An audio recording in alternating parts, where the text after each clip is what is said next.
Assalamualaikum, selamat pagi Iqbal. Apa khabar pagi ini? Waalaikumsalam warahmatullahi wabarakatuh, Sarina dan Umu. Alhamdulillah, Iqbal dan juga kru yang bertugas pada pagi ini dalam keadaan yang baik pada hari ini. Dan bahagia sebenarnya ni melihat Sarina dan Umu menggayakan lagi tudung yang cukup indah dari An-Nur. Hmm. Terima kasih Iqbal ya. Jadi terima kasih sekali lagi kepada penyedia tudung kita Al-Nur Butik kerana dengan adanya memperagakan mengenakan tudung ini penampilan lebih berkeyakinan dan nampak ceria seperti yang Iqbal nyatakan tadi. Baik Iqbal ya, kita telah melihat juga bahan-bahan telah pun dikongsikan oleh rakan-rakan di daerah Belait dan juga daerah Tutong. Telah juga dibawakan tadi maklumat berkenaan dengan cuaca di daerah Tutong, daerah Belait, hujan lebat ya. Bagaimana pula di daerah Temburong pagi ini, Iqbal? Alhamdulillah, cuaca di sekitar Pekan Bangar daerah Temburong pada pagi ini dalam keadaan yang baiklah dan diharapkan apapun perancangan kita ni di hari Jumaat ni semoga akan diberkati oleh Allah Subhanahu Wa Taala juga insya-Allah. Suka juga untuk kita bertanya, mengajukan soalan kepada Iqbal kalau dilihat bahan-bahan yang telah pun dibawakan dari rakan-rakan daerah, setiap satunya mempunyai ciri kesenian dan sebahagiannya juga sudah menjadi kebudayaan amalan kehidupan kita ni.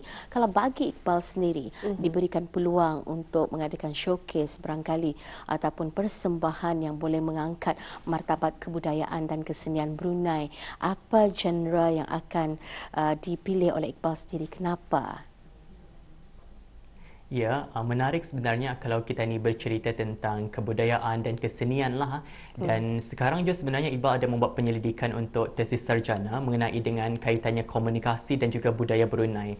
Dan kalau diberikan peluang lah, khususnya kalau memberikan pameran, Iqbal ingin memfokuskan kepada ada 3B ni. Apa dia? Iaitu budaya yang pertama, budaya berawar galat. Yang kedua, budaya berparawis yang mungkin belum lagi diketengahkan sepenuhnya kepada anak muda. Dan yang ketiga adalah budaya berbudi. Kerana kalau ada pameran ni, kita ni akan dapat mengetengahkan 3 budaya ni, budaya berawar galat, berparawis dan juga berbudi ni kepada anak-anak muda. Kerana mungkin ia dipraktikkan dalam budaya kita ni orang Brunei, tetapi tidak diketahui termanya. Dan kalau ada insya-Allah pameran, insya-Allah akan mengetengahkanlah 3 budaya ni.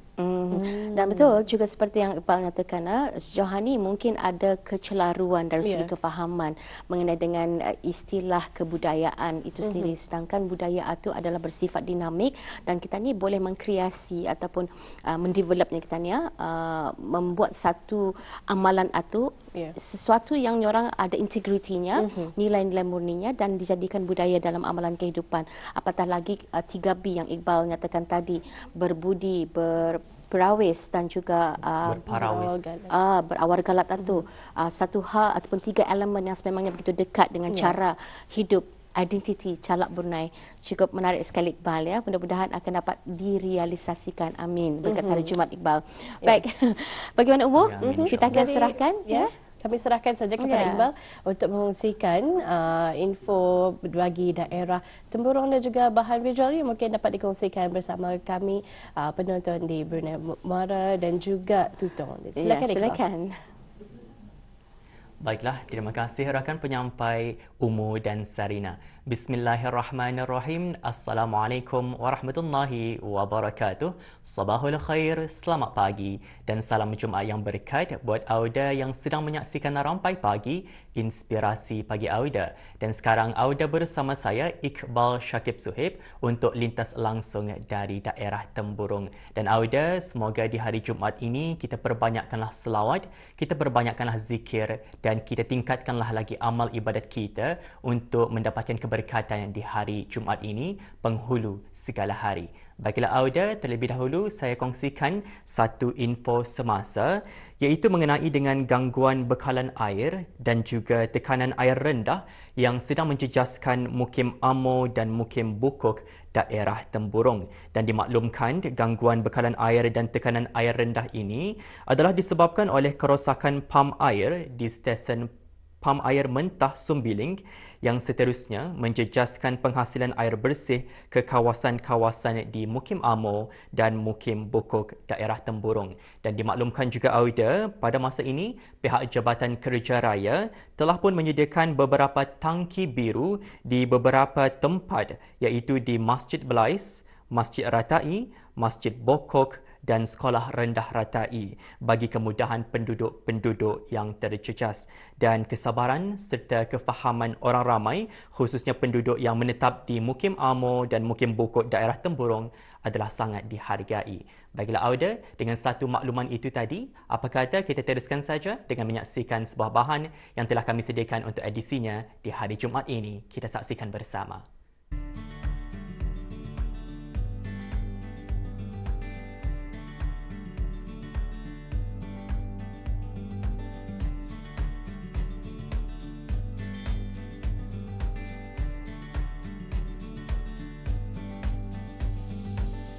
Sekolah Ugama Pengiran Muda Muhammad Bolkiah dan Sekolah Ugama Bokok Daerah Temburong telah menerima lawatan dari Institut Pendidikan Nasional Universiti Teknologi Nanyang, Singapura.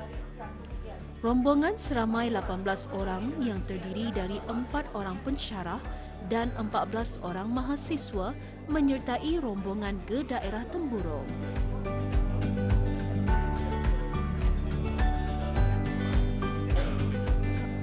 Dalam sesi rombongan ini, turut untuk menyediakan lagi sesi lawatan ialah para pegawai kanan dari Jabatan Pengajian Islam Kementerian Hal Ehwal Agama.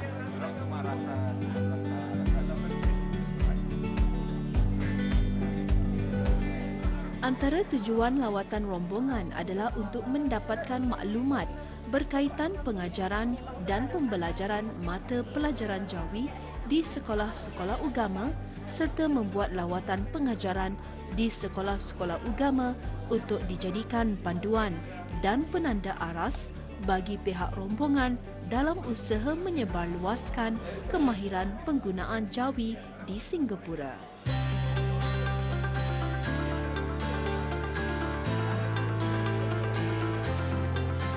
Ya, ini merupakan kali pertama saya ke Temburong, walaupun ini bukan kali pertama saya ke Brunei.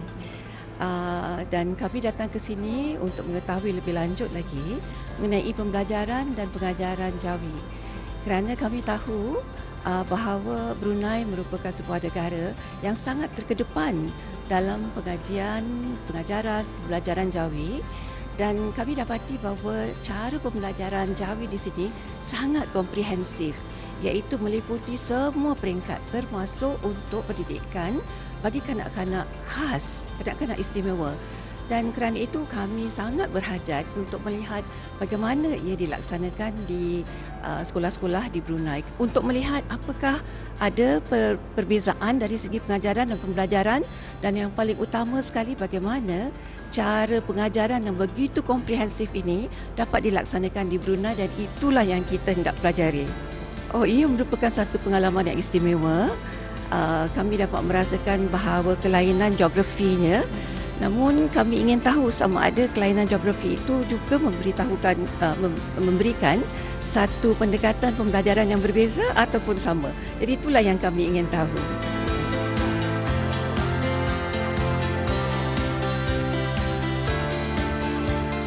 Menyedari akan pentingnya kemahiran tulisan Jawi sebagai asas dalam membantu pembelajaran Al-Quran dan kehidupan seorang Islam di negara ini, asas pengetahuan tulisan Jawi telah diperkenalkan dalam kurikulum persekolahan agama dengan harapan murid-murid mempunyai kemahiran Jawi bagi mempermudah mengikut pembelajaran Al-Quran.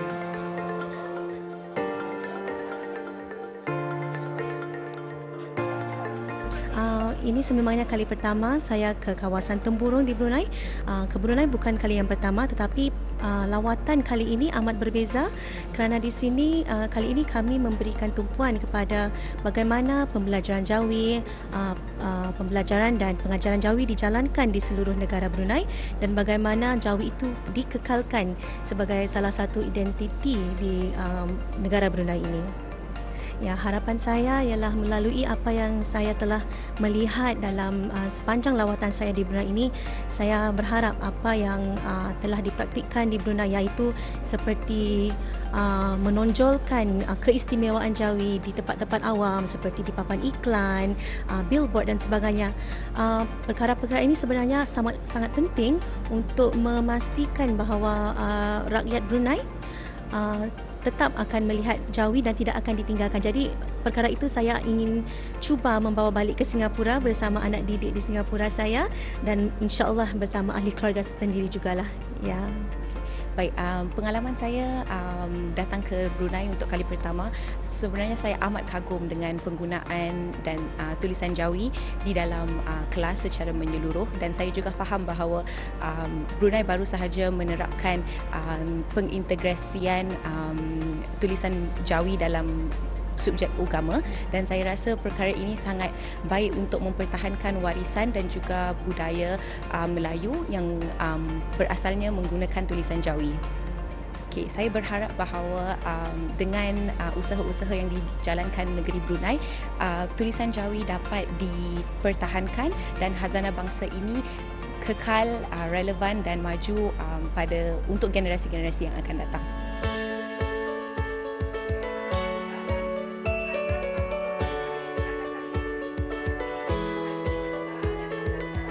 Alhamdulillah, melalui rombongan ini jelas bahawa tulisan Jawi juga boleh dipromosikan sebagai salah satu aktiviti kokurikulum yang bukan sahaja melibatkan para pelajar dalam kampus tetapi juga kepada orang awam, contohnya melalui program outreach dan sebagainya.